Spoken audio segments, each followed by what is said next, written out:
Eh, Perlu perkenalan? Nggak usah ya, sedikit saja. Nama saya Edi Badarwi, ya saya juga di RWC, saya juga di Yayasan Nurulani, Kepala Bidang Sosial, saya juga di Lembaga Training Terasku. Jadi selainnya mungkin kombinasi RWC sama Lembaga Training Terasku ya. Dan saya juga di PT Ojok. PT Ojok ini proyek online padi yang sudah 8 bulan berjalan. Jadi padi itu kita buat ojek online sama di Indralaya, kita juga buat ojek online. Hanya di Indralaya ini kita vakum, tidak seaktif di Pali. Kalau di Pali alhamdulillah ya drivernya ratusan, mitranya ratusan. Mudah-mudahan memberikan manfaat. Ini buku andalan saya, ya buku pertama. Setelahnya ada buku-buku tapi berupa tulisan. Banyak tulisan-tulisan yang belum saya gabungkan. Nanti ada momentumnya ya. Dan buku ini alhamdulillah mendapat penghargaan dari rektor, mendapat penghargaan dari Kemenpora. Didesain covernya oleh Soin Abuizudin, ya penulis bestseller, Zuri Tewero, The Power of Modern, terus Happy Ending Full Barokah dan lain sebagainya, karya dia. Baik, sebelumnya kita tontonin dulu.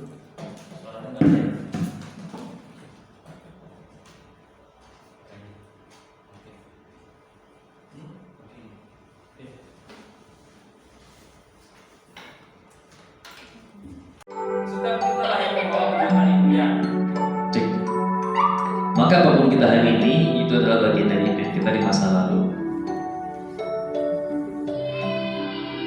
Ini sekitar gambaran ya. Impian-impian ini artinya setiap diri kita punya impian. Maka mulai detik ini bermimpilah yang terbaik untuk diri kita sendiri.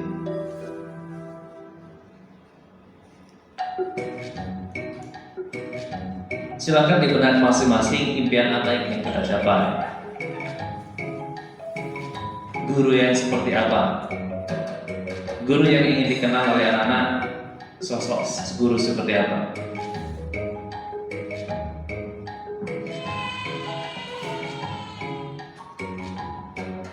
Dari video ini ambil positifnya ya, ini sekedar contoh ya.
Jangan jadi ini namanya.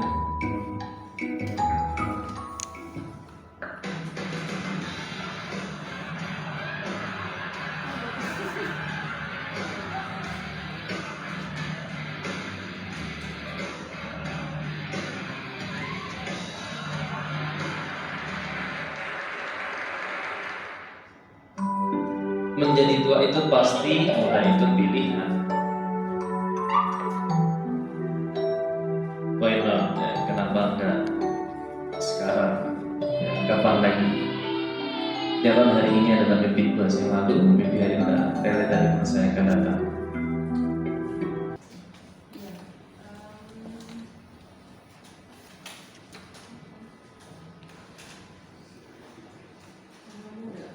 Karena apa maksudnya muda umur apa muda gampang maksudnya? Muda umur. Oke, presiden 5. Mengapa saya menambahkan gambaran mimpi ke anak-anak? Karena ada kita Agar apa? Agar kita mengingat 5 impian yang dibicarakan. Impian apa aja? Oke, presiden 1. Mengapa? Ya, pertama karena memang mimpi itu diawali dengan di masa kita kecil, jadi doa untuk kedepannya. Itu. Ya. Presiden 2.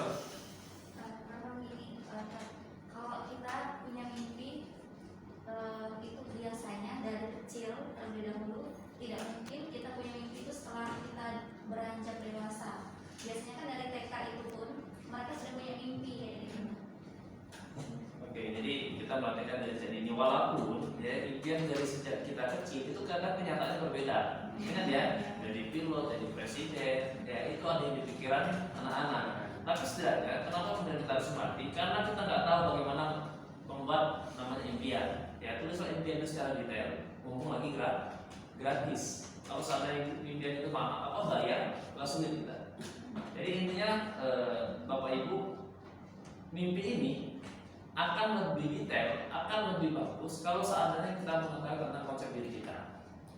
Ya, karena kita mulai masuk materi tentang konsep diri seorang muslim benar. Ya, di ini yang guru SD mana? Coba katakan. 3 ya, guru TK 4, guru TK. Yang dua TK semua ya. Erni, Erta, Rika, sama Ika, sama Sri ya.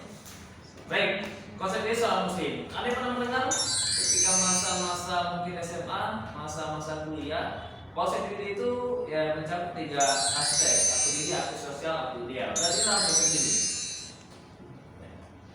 Jadi konsep diri soal muslim pemenang itu ya, Anda menyampaikan 3 poin ini dalam materi yang dulu pernah saya sampaikan bahwa aku diri, aku sosial, aku ideal, tapi tidak dalam detail.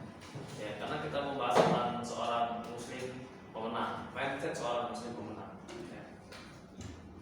Baik, sederhana dalam hidup ini ada 2. Ya, kita ini sebagai pemecah masalah atau membuat masalah. Kalau di antara 2 pilihan ini pilih mana kira-kira? Hah? Sudah tahu kan jawabannya? Nggak mungkin kita jadi membuat masalah. Dan kalau kita ingin menjadi seorang pemecah masalah, maka kita juga harus tahu konsep bagaimana mencari solusi ketika ada masalah. Itu kembali kepada diri kita pribadi.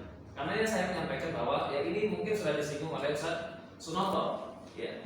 Jadi kalau kita berbicara masalah konsep diri, itu adalah aku diri. Siapa diri kita?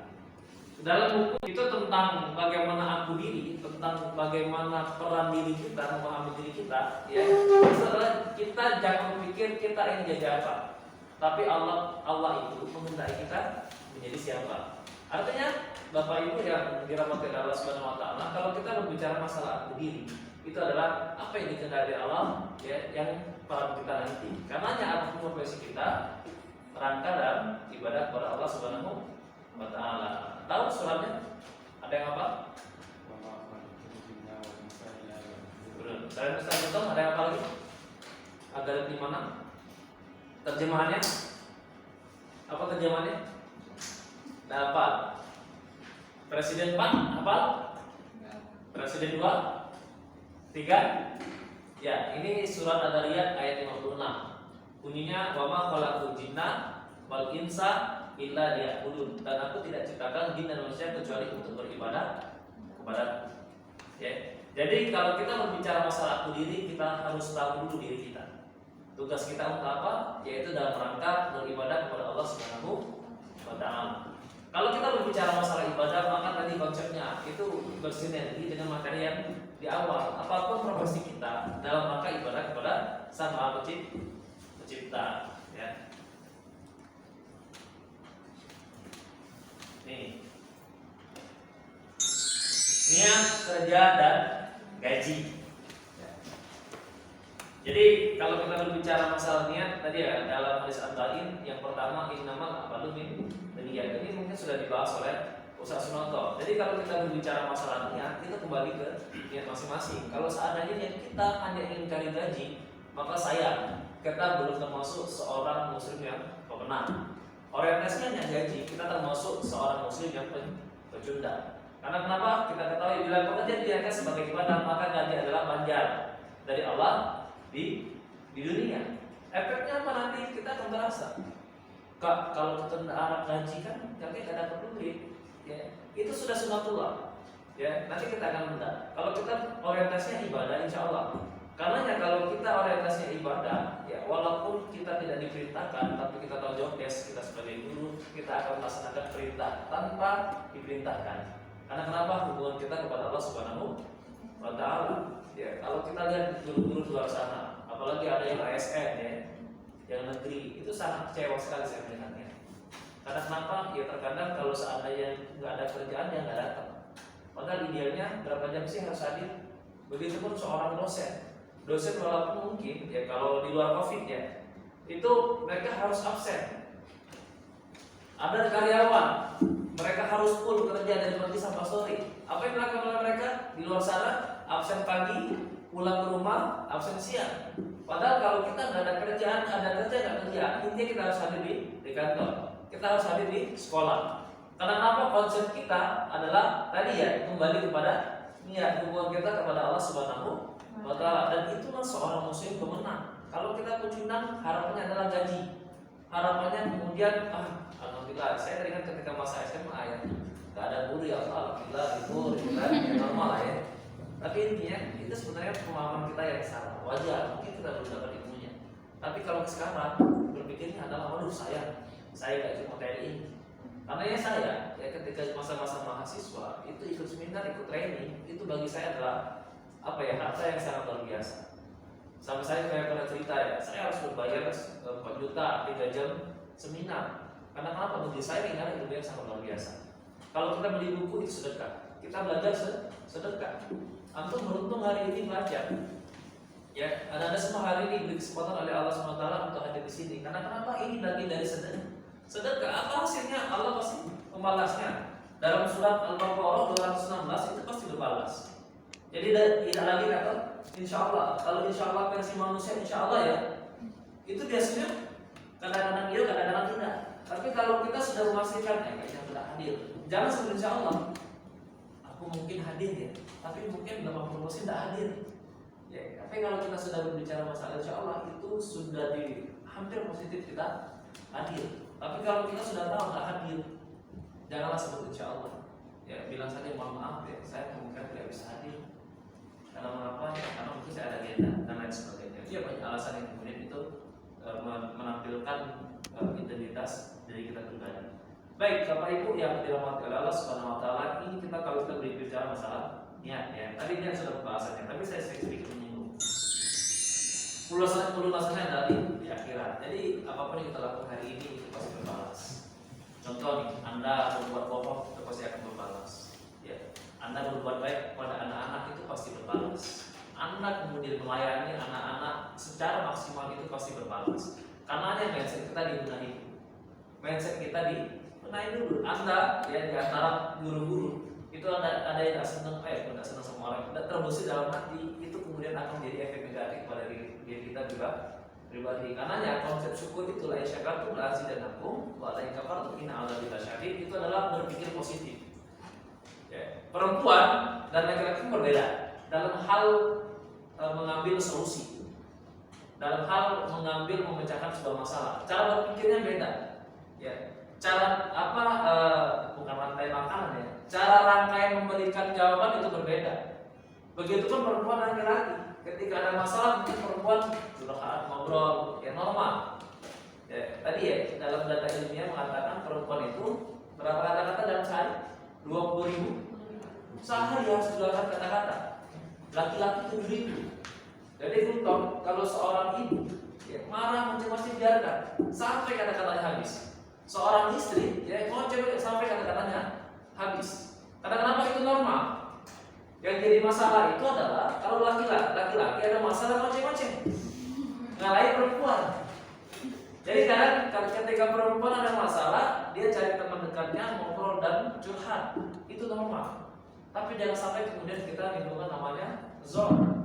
Dalam hal Hujurat ayat 12 ya, jangan sampai kemudian zon itu adalah bagian dari dosa. Karena Bapak Ibu yang dirahmati Allah Subhanahu wa Ta'ala, kita dalam bekerja, dalam beribadah, hilangkanlah pikiran-pikiran negatif. Karena saya pernah diminta materi tentang hipnoterapi, karena CHT itu adalah certified hipnoterapi. Jadi saya pernah diminta tentang training motivasi, hipnomotivasi, hypnoselling, ya, hypnoteaching. Itu adalah konsepnya dalam hadis qudsi, ya, perkataan Allah dalam hadis, ana inda zani abdi bi, aku saya prasangka hambaku. Jadi kalau seandainya hari ini kita prasangka sama siapapun, kita apalagi dari diri pribadi, ya, kita bilang ya Allah mungkin lihat dia aku tidak sanggup, maka hasilnya baik. Anda pernah mengalami ya, ketika masa SMA, kuliah, ya Allah sulitnya ujian ini, sulit. Ya Allah sulitnya ujian ini, sulit. Tapi bayangkan kalau seandainya, oh ya yakin ujian ini semakin besar berarti Allah percaya sama saya, ujian-ujian kecil itu sudah lewat. Ya. Karenanya Bapak Ibu yang dirahmati Allah SWT, tantangan seorang guru adalah ya, bagaimana kemudian pertama kita harus menyiapkan materi untuk anak-anak. Yang kedua adalah bagaimana kita manajemen diri terhadap guru-guru yang mungkin berbeda pendapat. Yang ketiga, bagaimana caranya kita sebagai guru itu sadar diri. Kita sebagai guru, di sana ada pimpinan, di sana ada yayasan. Siapa yang kita taati? Ya, ikuti perintahnya. Karena bayangkan ya, membuat sekolah ini berat, membuat aturan ini berat. Kalau materi sebelumnya kan saya pernah menyampaikan konsep diri dalam tim. Ya, kita membuat kenapa disebut organisasi? Karena di sana ada aturan, karena di sana ada pemimpin, karena di sana ada anggota. Dan kita hari ini adalah guru, anggotanya dari seorang pemimpin. Di situ adalah kepala sekolah. Kepala sekolah itu di bawah yayasan. Siapa pimpinannya? Itu ketua yayasan. Karenanya, ya ikuti saja aturan-aturan yang ada di sekolah. Karena saya yakin itu sudah manajemen errornya sudah lewat. Jadi kalau kita sudah mentaati dan menjalankan dengan baik dan benar, insya Allah ya kita akan menjadi seorang guru yang baik dan benar, dan kita akan menampilkan sekolah unggul. Karena Bapak Ibu ya, sekolah unggul, sekolah yang bagus itu bukan ditampilkan karena pelayanan, bukan karena hanya fasilitas sekolah, tapi SDM yang kemudian punya wawasan yang luas, wawasan yang kemudian sadar diri bahwa tugas kita adalah ini. Ya, karena terkadang kita ya karena ketidakpahaman, kurang pemahaman, itu justru yang kemudian menjadi dari problem maker, pembuat masalah dari sekolah itu. Karenanya mulai sekarang ya kita adalah sekolah di sini, jangan sampai menjelekan sekolah sendiri, jangan sampai kemudian menjelekan guru di sekolah sendiri. Karena kenapa? Berarti kita tidak merasa memiliki. Kita sudah mendapat sarana rezeki lewat sekolah ini. Rezeki itu ketika kita masih punya nafas tidak akan putus. Karenanya apa? Ya, kalau kita berbicara masalah rezeki, Rasulullah tak pernah minta ditambahkan rezeki, tapi dia selalu minta dari berkah dari rezeki yang diterimanya. Jadi kalau kita nafas masih ada, rezeki itu pasti mengalir, pasti ada. Tinggal kita bersyukur atau tidak. Ya. Sama sih seperti saya pernah cerita ya kisah masa lalu. Saya ini termasuk mungkin bahasa orang tua hampir mati terus. Saya waktu SD sakit demam berdarah, ya, saya pernah cerita kepada antum semua, ya, Anda semua, bahwa satu ruangan ada 5 orang, dalam beberapa jam orangnya meninggal semua, bergiliran. Alhamdulillah saya karena sempat cepat di donor darah, Allah mengizinkan saya hidup. Tapi kalau nggak di donor darah, ya mungkin itu takdir.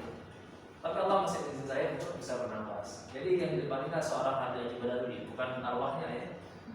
Ketika masa MTS, ya saya jatuh dari pohon jambu air 7 meter, ya, yang sekarang sudah dibangun oleh Pak Wanto. Itu jambu air yang depan di sebelah kanan Dekaroban ada gedung tinggi ya. Itu adalah sebenarnya pohon jambu air setinggi seperti itu. Jadi saya jatuh 7 meter di atas itu. Umur berapa ya saya?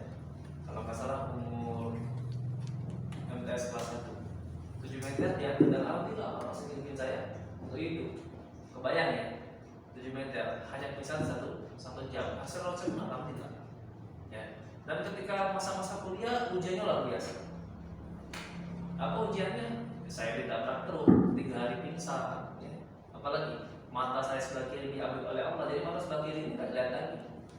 Tapi saya berpikir berpikir pada saya itu tadi ya, kita ingin jadi dalam hidup ini tadi problem maker, problem solver, lalu kemudian dua, ada tantangan dan bagaimana respon kita. Jadi setiap apapun yang terjadi di hidup ini, ya semuanya pasti akan menemui namanya sebab masalah. Tinggal sikap kita terhadap masalah itu kembali pemahaman kita kepada Allah Subhanahu wa Ta'ala. Kalau saya ngeluh, ya mungkin orang lain bunuh diri. Ya, Jepang itu apa kurangnya? Tapi ternyata tingkat bunuh dirinya termasuk tinggi.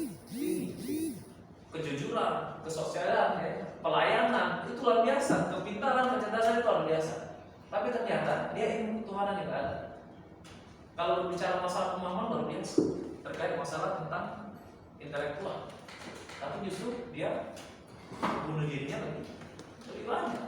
Artinya apa? Kita tinggal kita dekat sama Allah Subhanahu wa Ta'ala. Jadi Bapak Ibu yang dirahmati Allah Subhanahu wa Ta'ala, ya intinya adalah bersyukur saja. Apabila kita sudah lakukan hal ini, Allah sudah berikan izin kepada kita. Karenanya kalau ada masalah, contohnya saya sudah masuk 8 tahun menikah. Oh ternyata ujian saya ketika menikah belum punya anak 8 tahun. Kita lihat ke bawah. Doa kita lihat teman-teman kita yang ada yang masih gadis ini kan berapa orang sudah menikah? Semua sudah menikah? Enggak, belum. Ibu saya sudah? Yang sudah menikah? 1, 2 ya? 2 orang. Nah yang sisanya akan, insya Allah ya. Saya doakan. Mudah-mudahan ketemu jodohnya di dunia. Ya. Karena kalau saya tanya, Kak, kalau bisa aku izin jodoh di dunia dulu, jangan di akhirat, ya. Karena semuanya pasti akan menemukan nama jodoh. Tinggal di dunia atau di akhirat. Artinya apa? Ujian Anda mungkin kamu jodoh belum ada hari ini. Tapi bayangkan, ya kita lihat lagi di bawah kita. Ya.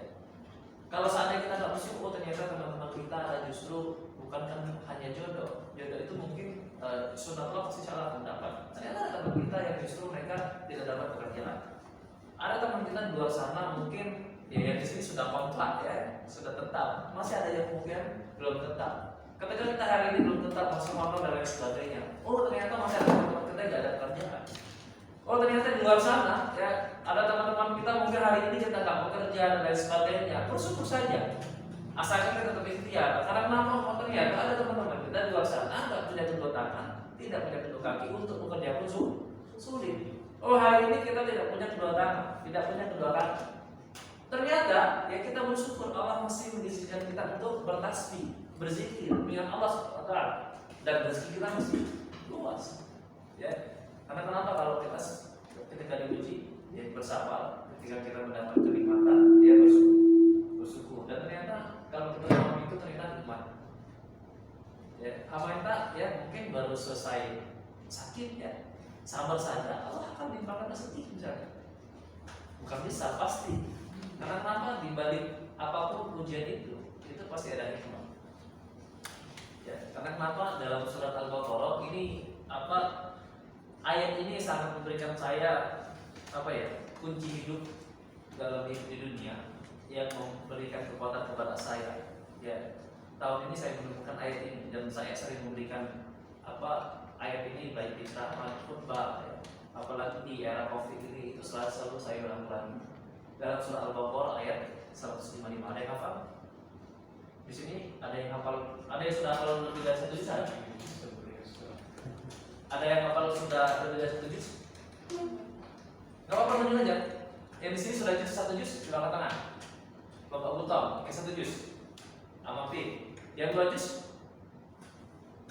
Yang setengah-setengah juz. Jadi dalam surah Al-Baqarah awalnya tak bunyi 155. 155. Ya ayat tadi apa ya ayat lagi? Itu bukan, itu ayat 47 kalau nggak salah. 155. Waladawanakum bisyai'in minal khawf wal ju' wa naqsin minal amwal wa anfus wa bakirin minas sabiri. Coba baca terjemahannya.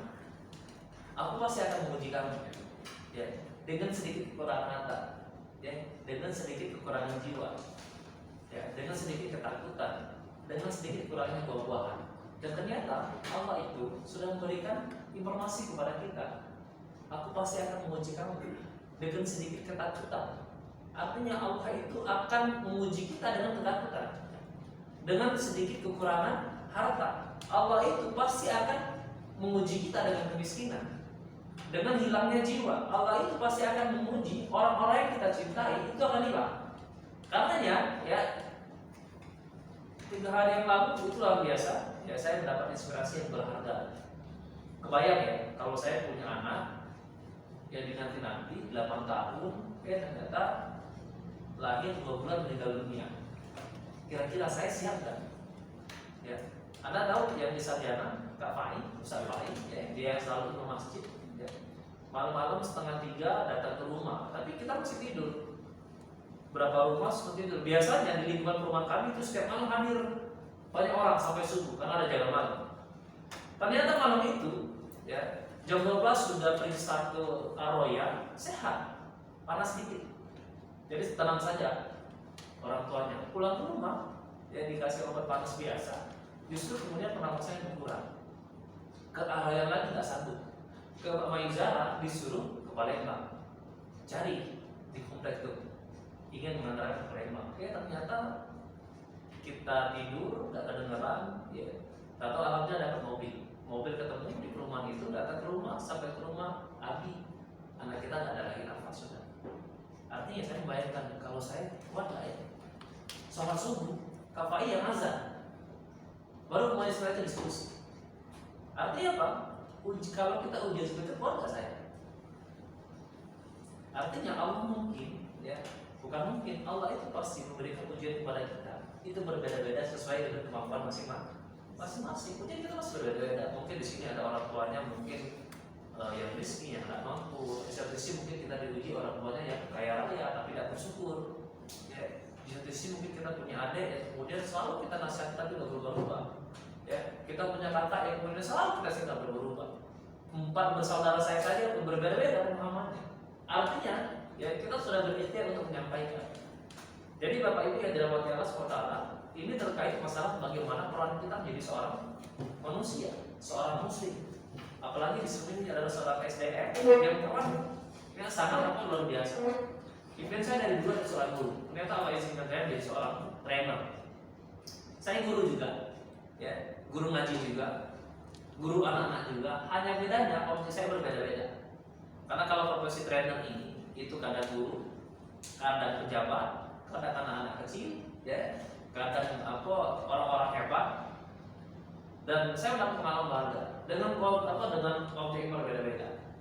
Saya pernah ngisi di kalangan bupati, dan ternyata yang paling berat mengisi adalah anak-anak TK SD. Ya, bersyukurlah untuk mendapat kesempatan bagaimana kemudian manajemen hati, bagaimana manajemen emosi. Ya, Anda membuat selalu untuk bersabar. Masih enak kalau kita mengisi anak-anak mahasiswa, anak SMA. Tapi kalau kita anak TK, anak SD, ya pokoknya punya energi yang sangat lebih untuk kita pilih. Ya, baik, kita lanjut ya. Tak akan mati seorang anak Adam kecuali telah habis rezekinya. Ya Mas Al-Basri, aku merasa tenang dalam berikhtiar karena aku yakin rezeki itu tak akan diambil oleh orang lain. Jadi, ya perkara masalah rezeki, apalagi Anda buka bisnis nih ya. Buka bisnis, misalnya pecel lele. Minggu depan buka lagi pecel lele. Apa yang kita lakukan? Ya Allah, alhamdulillah, ya. Ketika saya buka bisnis pecel lele, ternyata orang terinspirasi buka pecel lele juga. Pertanyaan besarnya, mungkin di kalangan kita, di lingkungan kita ada yang kemudian iri. Ya, aku buka, dia buka juga. Pernah mengalami seperti itu? Aku jual pulsa, dia jual pulsa juga. Kalau kita menjadi seorang mindset pemenang, ya, konsep diri seorang pemenang, bersyukurlah ketika itu hadir.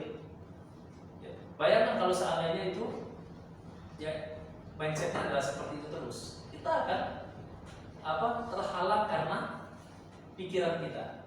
Jadi bersyukurlah hari ini kita bertemu, kita diajarkan bagaimana kemudian dengan hadirnya, ya, contoh sederhana ya, bisnis tadi kita bersyukur. Oh alhamdulillah ternyata aku buka bisnis, dia buka bisnis. Ya, orang lain mengatakan itu menurut aku fenomen. Ya Allah doa aku supaya hancur. Padahal kalau kita berbicara masalah rezeki tidak akan tertukar. Allah sudah menentukan rezeki itu kita. Ya, dari sebelum kita dalam perut sudah sampai meninggal dunia. Tinggal hari ini kita nggak tahu apa yang kita dapat. Jadi Allah itu sudah menentukan ajalnya, sudah menentukan rezeki kita, ya, dan sudah juga menentukan apapun yang ada di dunia terhadap diri kita masing-masing. Baik, sampai sini ada pertanyaan?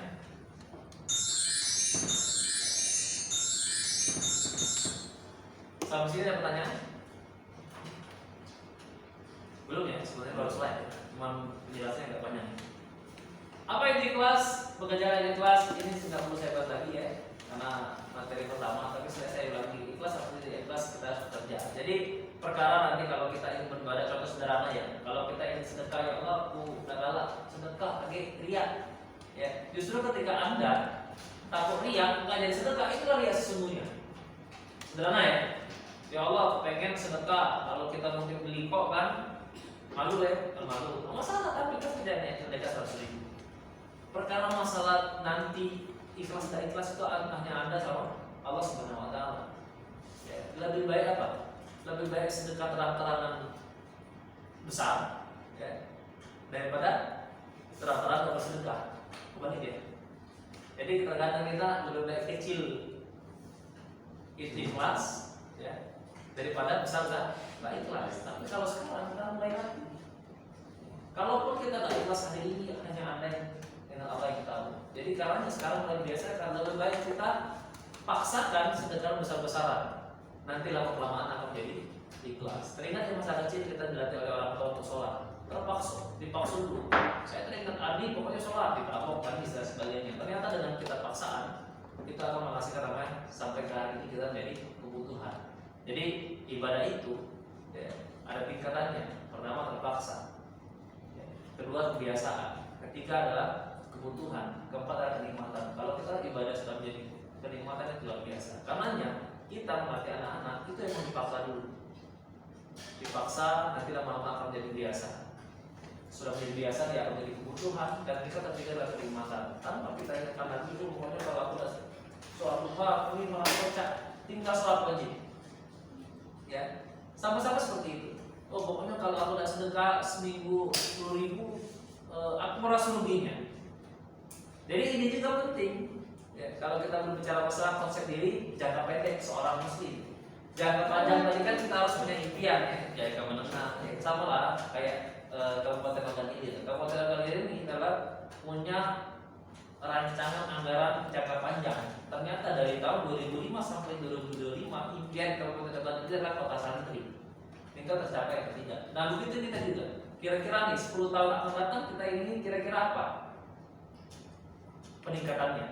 Hari ini akan menjadi seorang guru. Oh mungkin di jangka hari saya setelah guru kepala sekolah bisa, atau guru yang punya hafalan lebih dari 1 juz, atau guru yang punya bisnis minimal income-nya 1 minggu 10 juta. Kita nggak tahu. Oh pokoknya saya menjadi guru yang punya sekolah nantinya. Itu jangka panjang. Ya. Contoh saya pribadi, saya tiap tahun, ya, kalau jangka per tahunnya itu harus minimal setahun menambah 1 juz setiap bulan Ramadan. Saya setiap tahun itu harus menambah pemasukan income. Karena saya punya impian sebelum umur 35 tahun saya harus punya passive income. Ya, masalah uang itu impian saya. Kalau kita berbicara masalah private sector, berbicara masalah uang, berbicara masalah agama, saya harus setiap tahunnya setiap Ramadan harus menambahkan 1 juz hafalan. Ya, apalagi kalau saya masuk kalau secara akademik, pokoknya saya harus paling lama kuliahnya 7 tahun, ya benar 7 tahun ya. Dia paling cepat itu 4 tahun. Ya. Pokoknya dibuat impian. Jadi saya teringat ketika masa-masa kuliah dulu ya, saya punya harus binaan, saya punya bisnis ini, saya harus punya teman ini dan sebagainya. Artinya konsep diri itu sangat penting. Nah kita konsep diri seorang pemenang sebagai seorang guru itu kira-kira ada jangka pendek. Contoh nih, saya satu hari ini harus baca 1 halaman buku. Saya hari ini harus membaca misalnya Al-Quran minimal 1 juz. Saya harus wajib minimal 2 surat duha. Saya seminggu harus setiap mulai 3 kali. Nah itu adalah konsep diri, ya, melatih diri kita supaya kita menjadi seorang muslim yang pemenang. Karena kenapa? Ini sebagai pengingat kita. Kalau kita nggak ada ini, itu nggak ada pengingat. Itulah namanya tarbiyah dapiyah. Jadi pengingat kita adalah hubungan kita kepada Allah Subhanahu Wa Taala. Jadi kalau seandainya, contoh nih, kita sudah biasa baca Al-Quran ini, kita kita sudah biasa al-ghufran, kita sudah biasa mungkin duha. Ketika kita ada masalah, Allah memberikan kejadian hati, Allah memberikan ketenangan hati, dan itu terlihat kalau seandainya tarbiyah hati kita mantap, tarbiyah hati kita terjaga. Ada masalah, aku ini ngoceh terus, ya, dan lain sebagainya. Ternyata Allah kemudian memberikan ketenangan hati. Oh ya Allah, ini adalah ujian. Orang tua kita mungkin tidak sesuai dengan hati nurani kita, itu mungkin ujian, Allah kasih jalan. Kita mungkin hari ini hilang uang 100 juta misalnya. Kenapa saya sebut hilang uang 100 juta? Supaya di bawah kuliah kita akan merasakan uang 100 juta. Amin ya. Mungkin di sini sudah pernah uang 100 juta. Bukan saja, tapi lewat. Jadi sama ada kadang saya juga kalau lewat 100 juta sering. Ya, seringnya. Saya berdoa ya Allah, mudah-mudahan ya, nanti di waktunya 100 juta jadi kebiasaan. Karena saya punya impian. Selalu saya sampaikan kepada pesertanya, saya punya impian itu sedekah minimal per bulan 100 juta. Tapi tidak tahu kapan. Tapi itu saya impian saya minimal maksimal umur 40 tahun. Jadi sebelum 40 tahun saya sampaikan terus. Karena kenapa bukan sebuah kesombongan, karena ini adalah doa. Ya. Begitu karena semuanya. Saya teringat ya, event-event ketika mahasiswa saya tulis, saya sampaikan sama teman-teman, sama orang-orang soleh dan solehah. Mohon doanya saya ke depan ingin menikah. Ya, oh benar, Allah izinkan saya umur 23 bulan November itu Allah izinkan nikah. Mohon doanya saya tahun depan punya mobil. Oh ternyata benar itu kenyataan. Walaupun ya 75% yang terdapat, 20%-nya mungkin digantikan oleh Allah yang lain. Contoh sederhananya kalau Allah gantikan yang lain. Ya Allah, aku pengen nikah cepat nih, punya anak minimal pokoknya di umur 30 tahun sudah ada 5. Allah mungkin ganti yang lain. Apa ganti yang lain kita nggak tahu. Ternyata Allah bisa jadi mengizinkan saya untuk menemani ibu saya lagi sakit stroke. Itu mungkin lebih banyak pahalanya ketika mendidik anak, mungkin versi Allah. Artinya apa? Berpikir positif terus. Saya pada saat ingin menikah cepat, pengen punya anak. Ya, ingin saya dulu 11 kayak di Halilintar. Saya terinspirasi ya, ke-11 anak itu ya. Luar biasa didikannya. Dan sekarang ya sedikit banyak saya selalu ikuti kota-kota mereka. Tapi Allah izinkan saya, ya untuk apa? Ternyata saya yakin Allah mengizinkan berkait masalah Allah sementara gantikan yang lain dulu. Artinya apa? Berpikir positif terus. Ya Allah masih bersyukur, maka saya bilang sih kok. Artinya ternyata mahal mata ini. Anda bersyukur hari ini sempurna tubuhnya.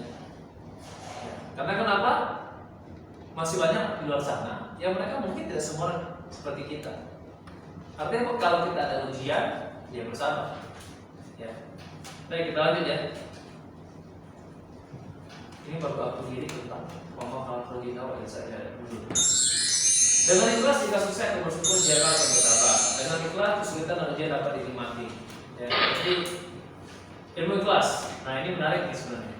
Tatkala Ali radhiyallahu sedang berkhutbah, syaitan membisikinya, "Wahai Ali, engkau lebih terhebat dalam berkhutbah. Orang-orang sama menangis mendengar khutbahmu." Selesai khutbah, Ali bertanya pada seorang tua di pintu keluar masjid, "Wahai bapak, bagaimana pendapat bapak tentang khutbahku?" Jawab nih bapak, "Kalau saja engkau tidak mengajukan pertanyaan ini, maka sempurnalah khutbahmu." Presiden 8, apa maksudnya? Statement yang terakhir, kalau saja engkau tidak mengajukan pertanyaan ini, maka sempurnalah khutbahmu.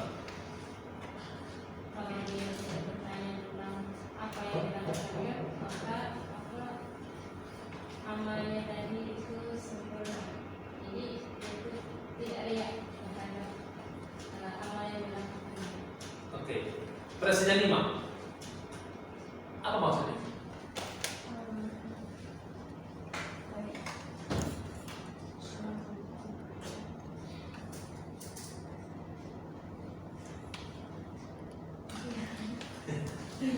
Presiden 2, apa maksudnya?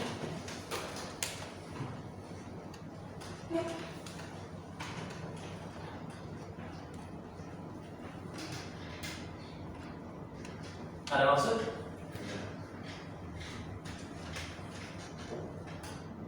Presiden 2, pas? Pas. Presiden 1, Kadang ikhlas itu tidak sampai ke pasca kegiatan kita gitu kan. Atau bahkan selesai dari amal kita itu, maka ikhlas itu tercoreng gitu. Dan ini buktinya ketika Ali bertanya kepada si bapak tentang pertanyaan si setan gitu. Oke, jadi sebenarnya intinya kalau beda tanya sebenarnya dia sudah menghilangkan celah ria.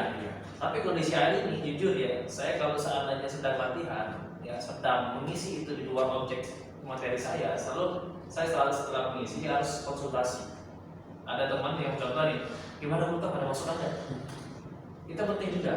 Ya berbeda dengan konsep ini ya, tapi kan orang yang kemudian sama-sama ahli ya, atau mungkin butuh masukan di luar orang-orang kita. Jadi kalau saya ngisi gimana ada kekurangan nggak, itu untuk evaluasi ya, nggak jadi masalah juga. Tapi intinya ya ini kalau kita konsep masalah ikhlas caramu seperti ini. Tapi kalau saran untuk perbaikan kita boleh saja. Paham ya sampai di sini? Baik. Jadi manusia berdasarkan manfaatnya. Nah kira-kira kalau di sekolah sudah bagaimana nih? Amal fit itu kalau hadir di sekolah sudah bagaimana nih? Wajib, sunnah, mubah, makruh atau haram? Wajib. Tahu nggak maksudnya? Kira-kira ini tingkatan manusia ya. Orang itu dengan kehadiran kita ya, rina ya, senang, atau pokoknya orang ini harus ada. Saya yakin ya kalau tingkatan kita sudah sampai sunnah dan wajib. Tapi ingat, jangan sampai kemudian kita sampai manusia terkategori haram. Contoh nih, ya Allah, saya doakan untung tidak masuk. Kalau ada itu ringamnya, gawe dengan toy baik, gawenya itu apa ya, dicoba ya, nggak gawe kan? Sering kan kita mengalami kalau di sekolah-sekolah dulu ya, jangan sampai kemudian kehadiran kita itu kemudian merasakan teman-teman kita di sekitar. Itu bisa dievaluasi. Contoh ya, ketika ada bergabung sama teman-teman bisa kelihatan. Ya, karenanya kalau ada masalah di antara kalian, cara problem solvingnya adalah kalian kumpul, fit, nggak seneng sama Mina misalnya, ya sampaikan sama Mina, kira-kira apa sih kekurangan aku? Kayaknya aku kan merasa Mina ini nggak seneng sama aku. Ya, apalah kira-kira. Daripada kalau kita dipendem-pendem, biasanya kalau seorang akhwat ini kan dipendem-pendem cerita sama kawannya, soalnya kalau ngomong itu, ya. Tapi bukan di sini, soalnya di luar sana. Tapi ya dilatihlah seperti itu. Kalau kita ada masalah, tidak kecocokan antara kita, kumpul dan sampaikan diskusi. Kira-kira apalah ya kekurangan aku. Nah, terkadang kelemahan kita adalah tidak menyadari dosa kita, tidak menyadari kesalahan kita. Ilmu mahal itulah kita menyadari bahwa kita adalah yang salah. Baik. 8 harus kerja profesional. Nah ini kembali ya, kerja adalah amanah, bekerja tulus penuh syukur. Kerja adalah amanah, bekerja dengan penuh tanggung jawab. Kerja adalah panggilan, bekerja tuntas penuh integritas. Kerja adalah aktualisasi, bekerja keras penuh semangat. Kerja adalah ibadah, bekerja serius penuh kecintaan. Kerja adalah seni, bekerja cerdas penuh kreativitas. Kerja adalah kehormatan, bekerja teguh penuh keunggulan. Kerja adalah pelayanan, bekerja paripurna penuh rendah hati. Intinya itu Bapak yang dirahmati Allah Subhanahu wa taala, ya jadikan tadi ya balik ke awal.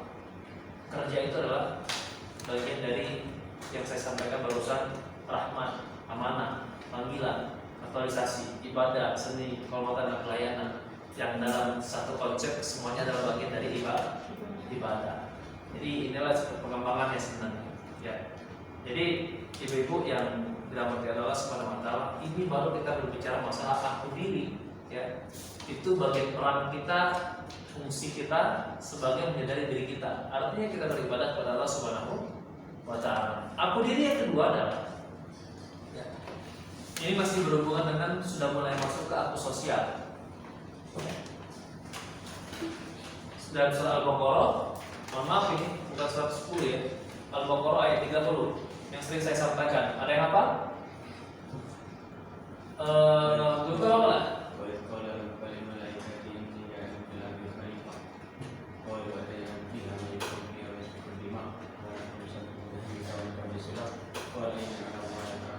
Baik, jadi Quran surat Al-Baqarah ayat 30. Wa idz qala rabbuka lil malaikati inni ja'ilun fil ardi khalifah. Ya.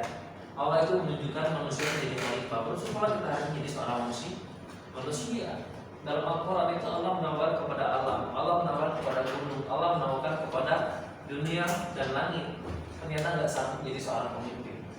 Ternyata yang sanggup itu adalah manusia. Dalam ayat itu kan malaikat kan kemudian cemburu, iri, bertanya kepada Allah, ya Allah, kenapa engkau tunjuk manusia menjadi seorang pemimpin? Padahal dia sering menumpahkan darah. Apa kata Allah? Aku lebih mengetahui apa yang tidak kamu ketahui. Kurang apa sih malaikat? Ternyata Allah menjadikan manusia menjadi khalifah. Jadi ibu-ibu sekalian, bersyukurlah kita menjadi seorang pemimpin. Seminimal mungkin kita memimpin diri pribadi. Lisan kita yang kemudian kita pimpin, tangan kita yang kita pimpin, kaki kita yang kita pimpin. Apalagi kalau seandainya kita menjadi wali kelas, kita menjadi kepala sekolah, kita menjadi pemimpin bagi anak-anak kita ketika suami lagi pergi keluar rumah, ya. Kita mungkin menjadi pemimpin di kelompok kita, dan itu perlu tanggung jawab. Artinya ini akan menentukan bagaimana tentang konsep diri kita menjadi seorang muslim. Jadi sebatas kita bukan hanya beribadah saja, tapi kita amanahkan kita bagian juga dari ibadah. Pemimpin itu juga bagian dari ibadah. Tapi ketika kita sudah menjadi pemimpin, peran kita sudah luar biasa. Karenanya, ya, ini karakter pemimpin ini bisa diandalkan, tegas, kompeten, berdaya, imajinasi, cerdas, adil, berpandangan luas sampai penguasaan diri. Ya. Ternyata, kira-kira nih, dari kesemua ini, kalau seandainya Anda sebagai pimpinan perusahaan, Anda sebagai pimpinan yayasan, yang paling penting di antara poin-poin ini yang mana paling penting? Jujur dari Presiden 2. Yang lain?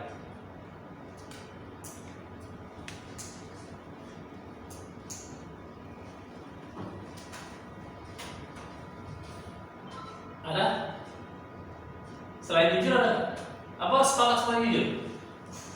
Kira-kira nih, menurut Presiden 9, yang paling utama di antara itu apa?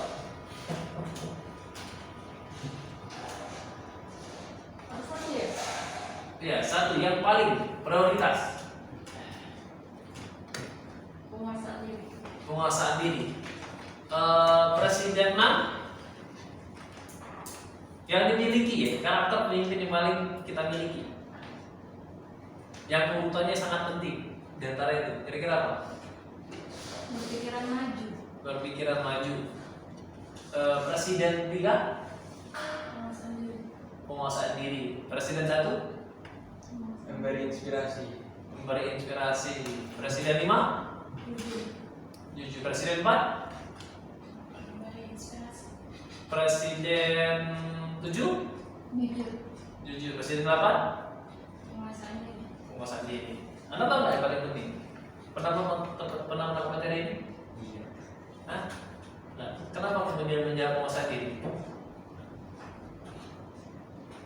Alasannya? Kenapa itu paling penting dibanding yang lain? Karena ketika dia bisa mengendalikan dirinya sendiri, dia juga bisa mengendalikan bawahannya Ya, orang lain, ya. Ini penguasaan diri juga. Kenapa alasannya? Kalau dia sama tadi, kalau bisa dia semua menguasai dirinya sendiri, maka dia juga bisa menularkan itu kepada orang lain. Dia bisa juga nanti jujur, bisa juga nanti adil. Oke. Presiden 1, kenapa memberikan inspirasi? Karena dia memberikan inspirasi kepada bawahannya, bahwasanya dia akan menjadi penggantinya. Gitu. Presiden 4, kenapa penguasaan diri? Apa dia? Memberi inspirasi. Karena pemimpin itu harus memberikan contoh yang baik kepada bawahannya agar bisa berjalan. Oke, Presiden 5, kenapa jujur? Karena segala sesuatu itu harus intinya harus jujur. Kenapa sangat penting jujur? Presiden 6. 7 ya. Tanpa kejujuran tidak akan pernah menjadi seorang pemimpin.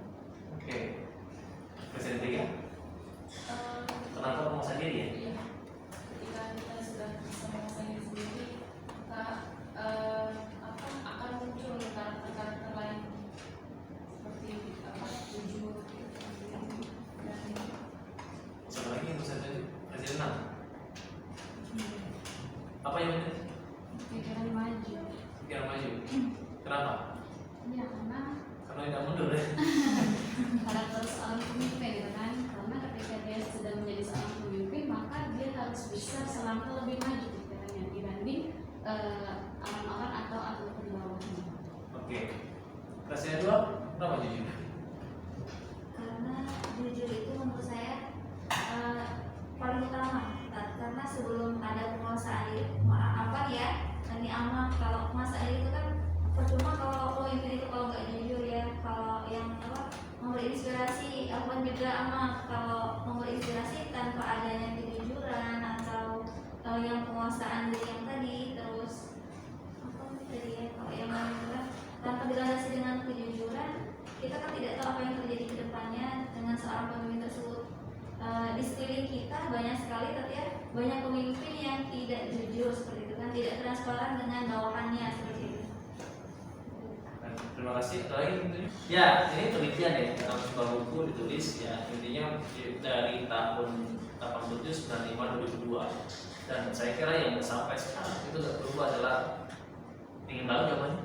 Kita lihat urutannya ya. Sedikit banyak sudah terjawab tadi. Nah, inilah jawabannya. Apa yang pertama? Penguasaan diri.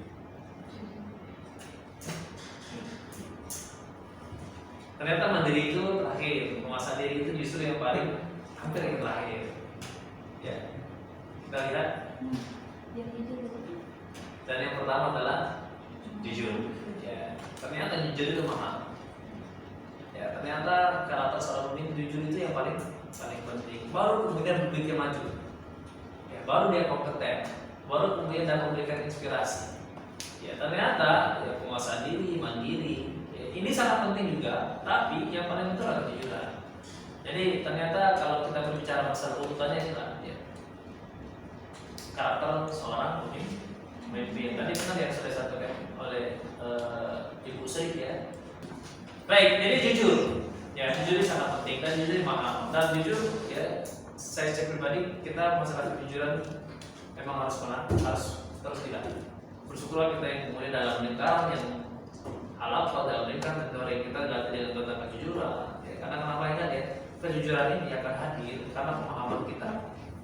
Kejujuran ini akan hadir karena kedekatan kita sama Allah Subhanahu wa Ta'ala. Itulah target tadi sangat penting. Berapa banyak sih hari kita itu waktunya sama Allah Subhanahu wa Ta'ala ya, karena kenapa? Kalau kita semakin banyak zikirnya setiap hari, yakinlah ya, Allah akan menjaga kita. Ada masalah, Allah akan menjadikan pikiran kita. Itulah kenapa dari kisah Rasulullah, kalau kita berbicara masalah ayat Al-Quran yang pertama kali turun itu adalah Al-Alaq. Iqra bismillahirrahmanirrahim dari khalaq. Ternyata itu adalah surat pertama kali yang diturunkan oleh Allah Subhanahu wa Ta'ala. Apa hikmahnya? Kalau Anda semuanya membaca buku keajaiban, belajar bukunya Ibn Sirno yang 4 tetrabook itu ya, tetrabook itu ditulis bahwa alasannya ternyata hikmahnya adalah Allah mengizinkan kita untuk membaca, untuk memahami. Surat kedua tahu? Lalu kemudian karena surat pertama Al-Alaq kita paham, kita belajar, kita menghafal dan sebagainya, maka timbullah itu namanya surat Al-Muzammil, surat yang kedua turun. Ternyata Allah menekankan ya, dari kita belajar, kita dekat sama Allah, maka yang paling penting sebelum kita beramal, sebelum kita melakukan apapun itu, kita harus tadi tarbiyah dariyah. Allah mengizinkan dalam surat Al-Muzammil, ya ayyuhal muzammil qumil laila illa qalila nisfahu aw inqus minhu qalila aw zid alaihi wa rattil qur'ana. Di sana Allah menyuruhkan sholat. Di sana Allah menyuruh kita baca Quran. Ya, surat ini itu sampai kemudian menginstruksikan kita sholat qiyamul lail. Ya. Waktu itu qiyamul lail sempat diwajibkan, ternyata berat ya. Alhamdulillah ujung-ujungnya disunnahkan, tapi luar biasa sunnah mendekatkan wajib. Ternyata dalam surat dalam surat dan hadis, ayat dan hadis, qiyamul lail ini sangat luar biasa memberikan manfaatnya. Jadi beruntunglah antum yang bisa istiqomah setiap hari salat qiyamul lail. Itu harganya. Jadi rezeki yang harta yang paling berharga adalah menjaga sholat qiyamul lail, menjaga subuh di masjid bagi laki-laki. Ya, kita kenapa saya sampaikan kepada apa? Ketika antum ke Al tanya subuhnya di mana? Kepada masjid atau tidak? Kalau covernya adalah alasan, tapi minimal subuhnya tepat waktu atau tidak? Bayangkan subuh aja dijaga di masjid ya, apalagi istri. Nah itu kita alhamdulillah kita lingkungan yang soleh-soleh. Ya, itu salah satu indikator. Jadi kalau seandainya nyari calon suami yang tidak sholat, ya soal Allah tidak dijaga, apalagi istri, sampaikan sama adik kakak kita, sampaikan sama pelanggan kita. Tapi itu berat, ya, berat menyampaikan. Jadi itu ternyata melatih kita tentang kejujuran, tarbiyah dan tarbiyah. Tinggal tarbiyah ini, ya tarbiyah ya tadi ya, karena kita diizinkan oleh Allah untuk membaca, dari itu kita paham. Dan Allah merintahkan kita untuk apa? Ketika kita membaca, contoh nih belajar, Allah memberitahu pada kita bahwa ternyata tarbiyah dzatiyah, tarbiyah ruhiyah itu sangat penting. Lalu kemudian turunlah ayat surat ketiga Al-Mudaththir. Dalam Al-Mudaththir hikmahnya adalah baru kita kemudian bekerja. Jadi sebelum kita paham, ya, itulah namanya fikih prioritas. Paham dulu baru beramal. Tapi kalau kita kondisi hari ini jangan tunggu paham dulu baru beramal. Sembari kita memahami, sembari beramal. Karena kalau kita tidak paham itu kita merasa tidak berdaya. Oh enggak, apa belum bisa jadi guru. Kali ini ngajarnya untuk bersempurna dulu. Ya, karena saya pengalaman, ya, bahwa pernah saya cerita kepada anda semua, pernah saya diminta waktu itu umur 23 belum menikah, diminta mengisi ceramah hikmah nikah. Ya. Nggak pede, tapi kemudian dimotivasi oleh beberapa ustaz, kenapa sih kita harus menikah dulu, ingin menyampaikan tentang hikmah menikah, padahal kita dapat amanah. Artinya itu ada ilmunya, tadi ya, anak bacalah, semuanya ada ilmunya, kita pelajari. Kalau kita mengalami dulu, ya beratlah menyampaikan ilmu kematian, mati dulu, tidak mungkin ya. Menikah dulu, menyampaikan ilmu tentang apa lagi, pokoknya kita lakukan dulu, jangan sampai, ya ini harus kita garis bawahi, jangan sampai kemudian kita kabul mautan. Ya, kita menyampaikan, kita tidak melakukan. Karenanya apapun kita sampaikan itu sudah kita lakukan dalam arti kata. Tadi poin-poinnya, kalau kita menyampaikan itu jangan lupa ya kita baca hari ini, kita lakukan. Ya. Beda ya konteksnya. Kalau kita pengen menyampaikan nikah dulu, nggak mati dulu, tidak beda. Tapi jangan sampai kemudian ada di dalam hati kita kabul mautan. Saya yakin lah kita menyampaikan tentang menikah, pasti ada lagi menikah. Benar ya? Kita menyampaikan hikmah kematian, ya pasti kita juga akan mengalami kematian. Berbeda kalau seandainya saya motivasi antum semua, jangan lupa ya sholat subuh, kita tidak sholat. Jangan lupa ya bersyukur Quran, kita tidak bersyukur Quran. Berbeda kan? Beda konteksnya. Halo? Hai. Jawabnya hai ya. Hai. Halo. Sebenarnya saya baca game, tapi game ini saya untuk besok. Setelah ini ya. Iya. Jam siang ya. Ada kita game 4 team building. Itu di Indonesia, kalau di outdoor itu panas. Have a great day. Ini sudah pernah. Jadi yang ketiga adalah kalau kita berbicara soal aku diri, aku sosial, aku ideal. Tadi ya kita akan mendapatkan materi tentang kepemimpinan, tentang aku diri, konsep diri. Ya. Ketika Anda sudah mengkomunikasikan tentang kita ibadah, tentang pemimpin, nah di situ akan muncul. Oh sosok si Amal Fit ini, Bunda Fit, Ibu Fit, dia adalah sosok yang kemudian seorang guru yang mungkin 8 guru. Oh belum ini sosok guru yang kemudian dia tegas, yang kemudian dia hobinya bla bla sebagainya. Oh yang dia punya hafalan sebagainya. Artinya apa? Kita punya branding. Jadi kalau kita berbicara masalah aku diri, aku sosial, ketika kita berbicara masalah aku sosial, kita punya branding. Kira-kira kita ini dikenal guru seperti apa? Ya. Kita ini dikenal anak-anak guru yang apa? Oh ternyata Buntung ini dia punya kepandaian mungkin dalam hal dunia orang keluarganya di sana. Artinya apa? Bunda-bunda sekalian, bapak sekalian, kita mulai kemudian berpikir bahwa jangan sampai monoton terus, nggak ada namanya belajar. Karena kita belajar. Bersyukurlah ya di Robani, di Darun Nadwa, Kak Adi itu ya karena saya sama Kak Kemas itu satu profesi. Beliau pengalaman jadi seorang trainer. Sama lembaga training sama. Dulu senior saya di lembaga training kelasku. Sekarang saya meneruskannya dan sekarang juga kombinasi sama RLC. Kadang-kadang kita kombinasi, kadang-kadang kita bersinergi. Ya. Dia punya konsep kepemimpinan, dia punya konsep tentang bagaimana manajemen organisasi. Dan itu diterapkan di sekolah. Dan bersyukurlah kalian berada di sini karena kenapa? Saya membandingkan jarang sekali ya adanya upgrading. Saya sering diundang justru di Robani ini yang sering upgrading. Ada yang punya setahun sekali, tapi kayaknya di sini ada 3 bulan sekali, 6 bulan sekali. Karena kenapa upgrading ini sangat penting. Syukur-syukur tadi ya upgrading pribadi. Apa kita punya buku bacaan? Jangan punya baca buku kita dari internet saja, nggak cukup. Ya, kadang terputus materinya. Kita harus punya hubungan selain buku tentang agama, buku tentang perkembangan diri. Kita baca buku tentang bagaimana bukunya Satria Hadi Lubis, bagaimana untuk hati.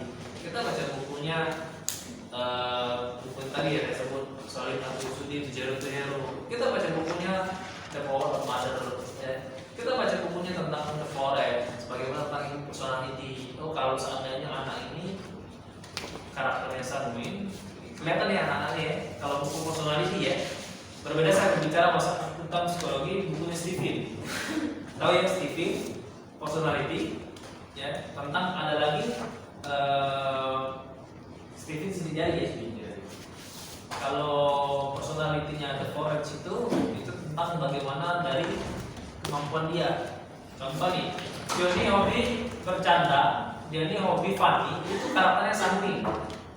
Ada anak kita metode belajarnya dengan auditory kinestetik visual, itu gimana cara menyelesaikannya. Nah itu kan ada buku-bukunya, itu baca. Semuanya ada di sana. Ya, kalau kita hobi baca, ya, kalau kita mau belajar, saya yakin sih kalau kita ada masalah di seorang guru semua ada solusi. Tinggal kita bagaimana menyikapi masalah. Ya. Baik. Yang terakhir, konsep diri, aku ideal, aku sosial. Tidak keras ya, 12. Itu dalam surah Al-Imran 110. Ya. Tidak ideal kita, tidak sempurna kita kalau seandainya kita tidak menerapkan salah satunya di ayat Al-Quran Al-Imran 110. Apa bunyinya? Tanya apa? Kuntum khairal ummah ukhrijat linnas ta'muruna bil ma'ruf wa tanhauna 'anil munkar. Kamu adalah orang terbaik ya, yang dihadirkan untuk menjadi kebaikan dan mencegah kamu kemungkaran.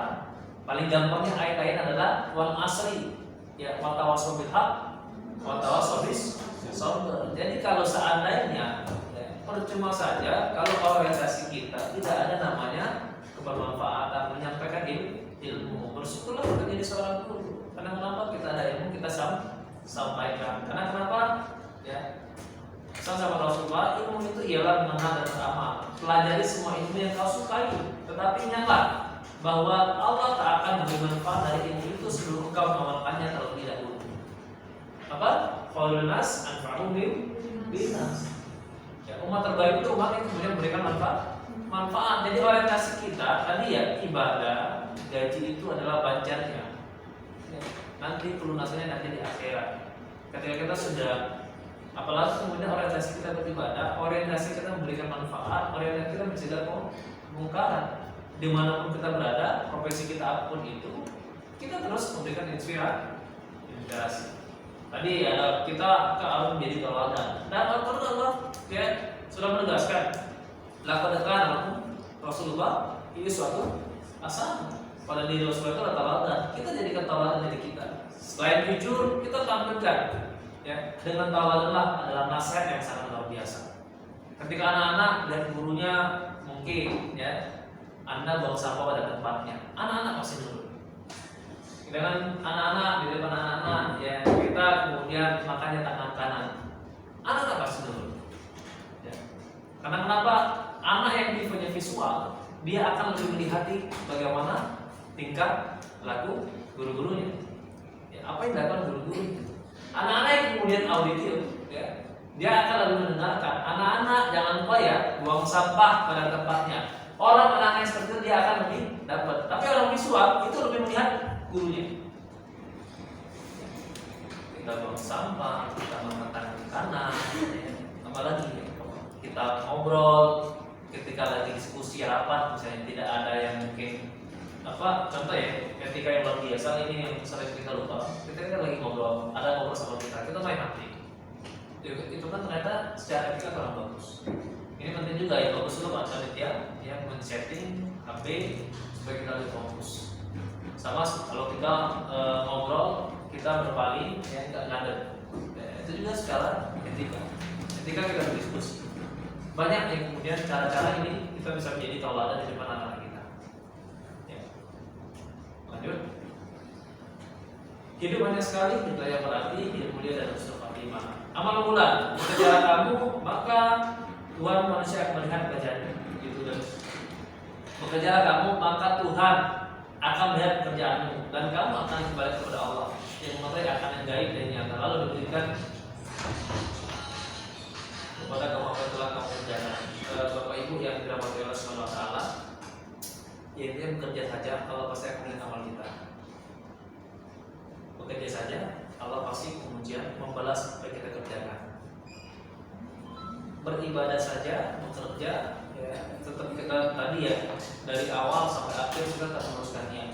Contohnya, mungkin Anda awal-awal bosan, upgrading, terus lama-lama menjadi kebiasaan. Lama-lama mungkin selama ini ada di belakang, akan ada yang di depan. Ya. Minimal kita tahu sudah konsep. Walaupun materi sudah sering disampaikan, saya teringat ketika masa kuliah materi tentang konsep diri ini hampir kurang lebih 10 kali saya dapat. Tapi saya dapat pengalaman berharga dari pemateri yang menyampaikan. Karena metodenya berbeda-beda. Ada metodenya fun, pematerinya. Ada metodenya serius. Ada buat kita ngantuk ya. Ada pematerinya yang kemudian kita nggak bisa ngantuk karena semangatnya luar biasa. Ada pematerinya yang kemudian banyak gerak. Ya. Contoh saya hari ini ya, karena diminta mengisi, biasanya saya ya kalau ruangannya besar, pesertanya banyak, itu keliling ruangan. Ya, tapi ini konsepnya adalah tentang materi, peserta yang sedikit 7, ya nanti di juga saya akan keliling. Padahal juga itu memberikan supaya saya tidak jenuh kalau duduk. Tapi di sini saya memberikan konsep tentang tauji lah, ya, memberikan tauji. Baik, hikmah manusia terbaik adalah yang paling bermanfaat, tadi sudah saya sampaikan.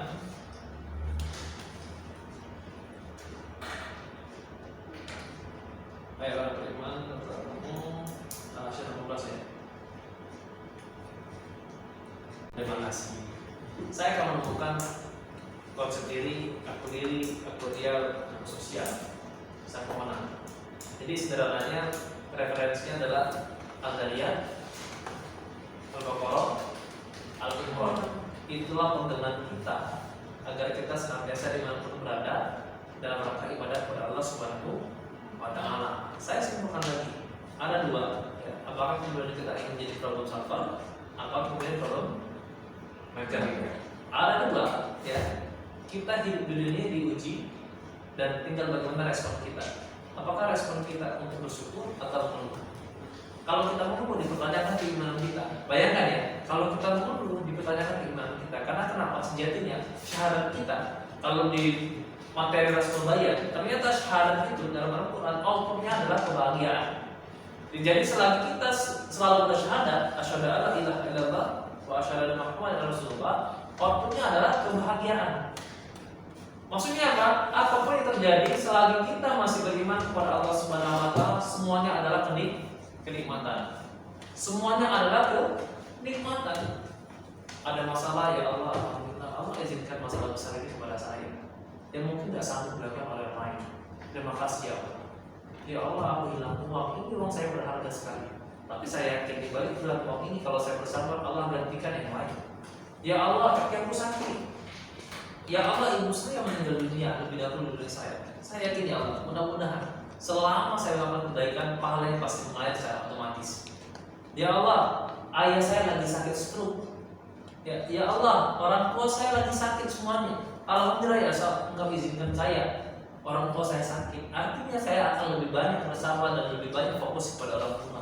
Ya Allah, hari ini saya belum punya anak. Artinya Allah gantikan mungkin saya untuk selalu bersabar. Mungkin Allah belum percaya untuk saat ini karena ada amanah lain. Ya Allah, saya belum punya suami hari ini. Bisa jadi engkau belum percaya sama saya hari ini dan Allah akan gantikan yang lain.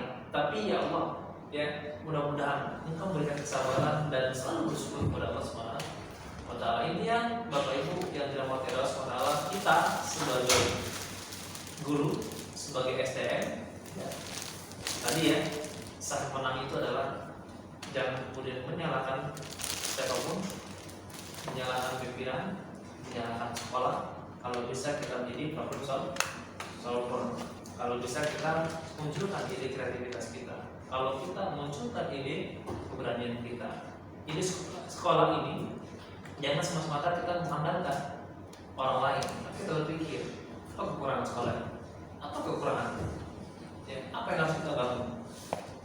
Ya, apa yang kemudian memberikan taman-taman agar menginspirasi di sekitar kita. Kira-kira itulah gambaran tentang bagaimana kita menjadi sang